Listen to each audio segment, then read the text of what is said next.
Good morning, everyone. This is G NARSIMHULU, Associate Professor, Department of Physics, St. Peter's Engineering College. Today, we are going to be discuss about this AM transmitter and receiver. Radio transmitters. To establish wireless communication between two points, in addition to transmitter and receiver equipment, two antennas are needed, one at transmitting end and another at the receiving end. The transmitting end radiates a radio wave that travels in the form of electromagnetic wave. It consisting of the two fields, one is the electric field and magnetic field, and these two fields are always perpendicular to each other.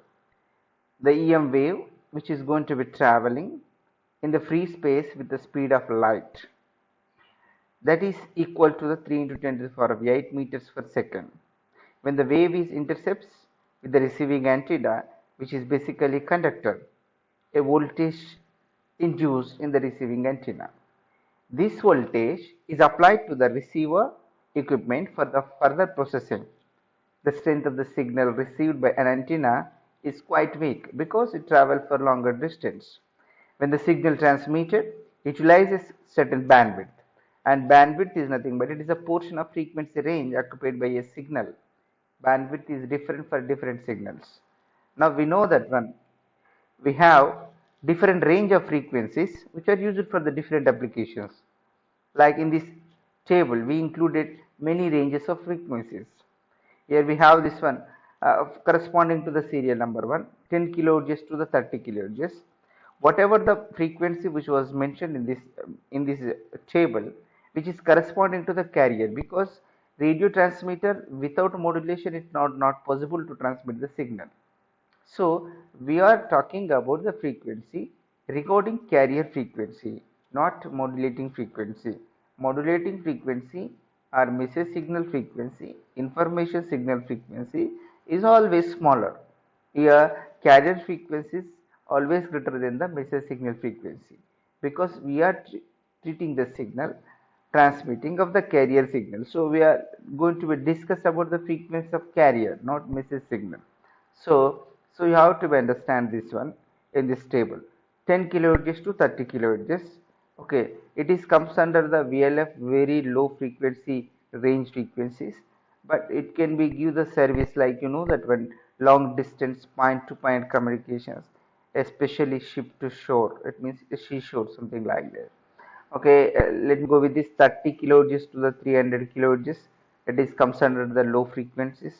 Okay, it is having particular service. It is in the shore navigation, and 300 kilohertz to the 3000 kilohertz. It is for the medium wave broadcasting, and 3 megahertz to the 30 megahertz, which is for the uh, short wave broadcasting. 30 megahertz to the 300 megahertz is for TV and FM broadcasting, radar and short distance communication, and 300 megahertz to the 3000 megahertz, which is used for the TV and air navigation. So once you go through this table, you can understand that one all the frequencies which are used for the which are not used for the all the applications.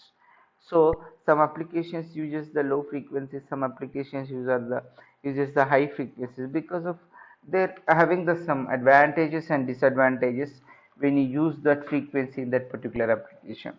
Let us look into this one. TV, especially for TV broadcasting, they won't choose for the lower frequencies, because TV it is having the multimedia signal and it occupies some more bandwidth, so it is using this high frequency band, that is from the 300 megahertz to the 3000 megahertz.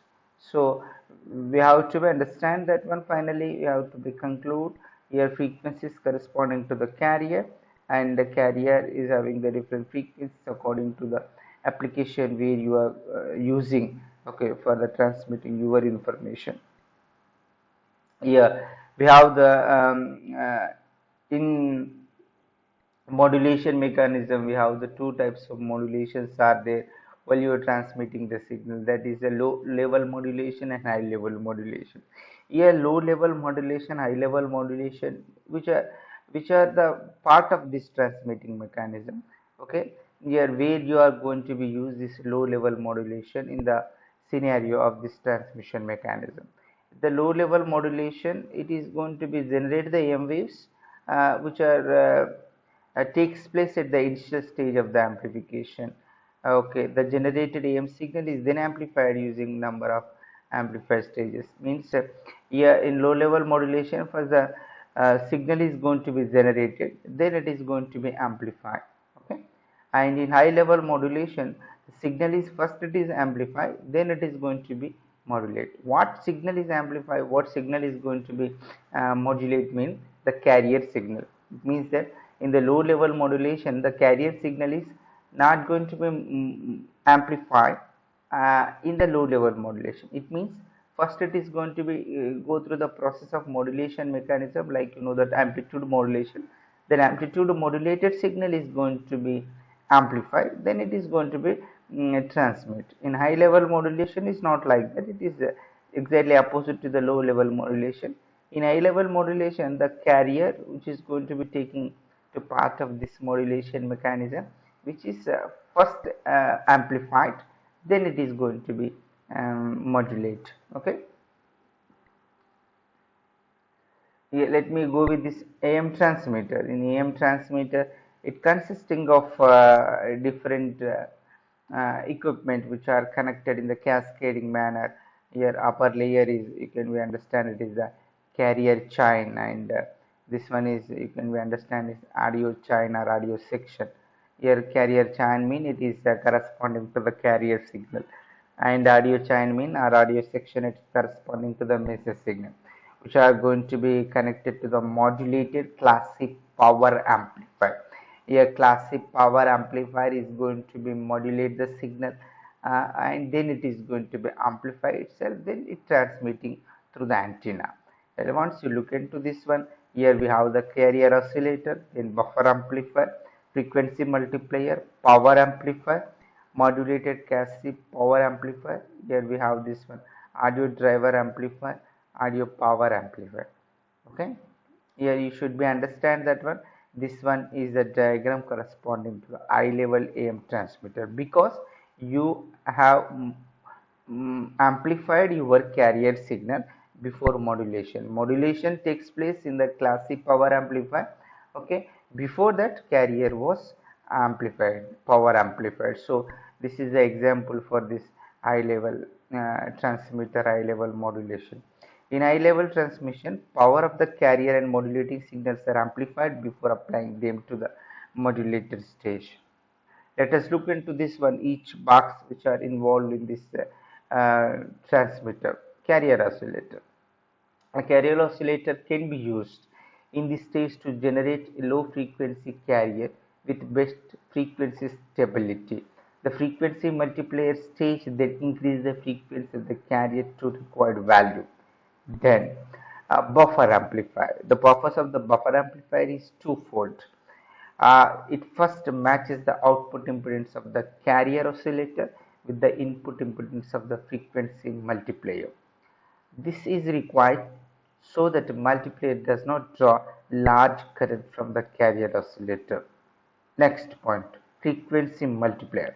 The frequency multiplier generates higher harmonics of the carrier oscillator frequency. The frequency multiplier is used to tune the circuit that can be tuned to the requisite carrier frequency that is to be transmitted. Then power amplifier. The power of the carrier signal is then amplified in the power amplifier stage. This is the basic requirement of high level transmitter. A classic power amplifier gives high power current pulses of the carrier signal at its output. Then we'll move to the audio chain.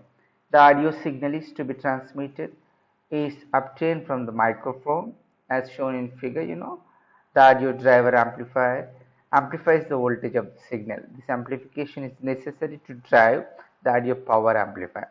Next, a class A or a class B power amplifier amplifies the power of the audio signal.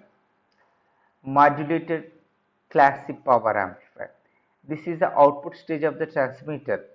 The modulating audio signal and the carrier signal after power amplification are applied to this modulating stage. The modulation takes place at this stage only. The class C amplifier also amplifies the power of the AM signal to be required transmitting power. The signal is finally passed to the antenna, which radiates the signal into the space of transmission. Then let's look into this AM receiver. So far we discussed about the AM transmitter. What is the AM receiver? It consisting of the RF amplifier and mixer, local oscillator, IF amplifier, demodulator and AF amplifier. RF amplifier is corresponding to the amplification of received signal. It is in the radio range frequency because it is a carrier signal. AF amplifier means it is in the range of audio range. So this is the difference, means AF amplifier we are keeping after demodulator. Demodulator is a function, it can be separate the AM signal from the RF signal, means it can be separate the message signal from the carrier signal. Front end amplifier and tuned black.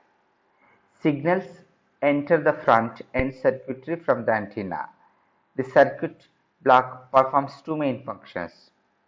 Okay, first one, broadband tuning is applied to the RF stage. The purpose of this is to reject signals on the image frequency and accept those on the wanted frequency. Typically, the selectivity provided at this stage is not too high. Its main purpose is to reject signals on the image frequency, which is at frequency equal to twice that of the IF away from the wanted frequency. Then amplification.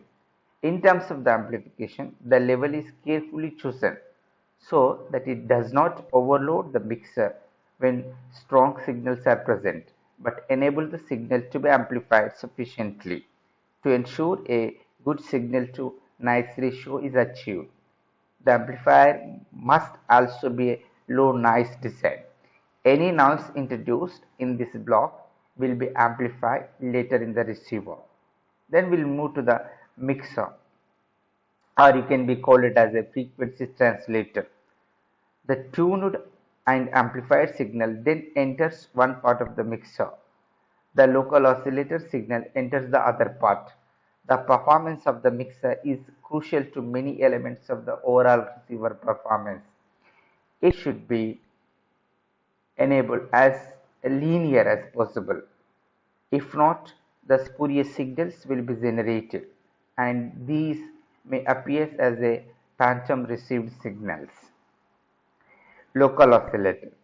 Local oscillator may consist of variable frequency oscillator that can be tuned by altering the setting on variable capacitor. Alternatively, it may be a frequency synthesizer that will be enable greater levels of stability and setting accuracy. Then after mixer, we'll get the output is intermediate frequency.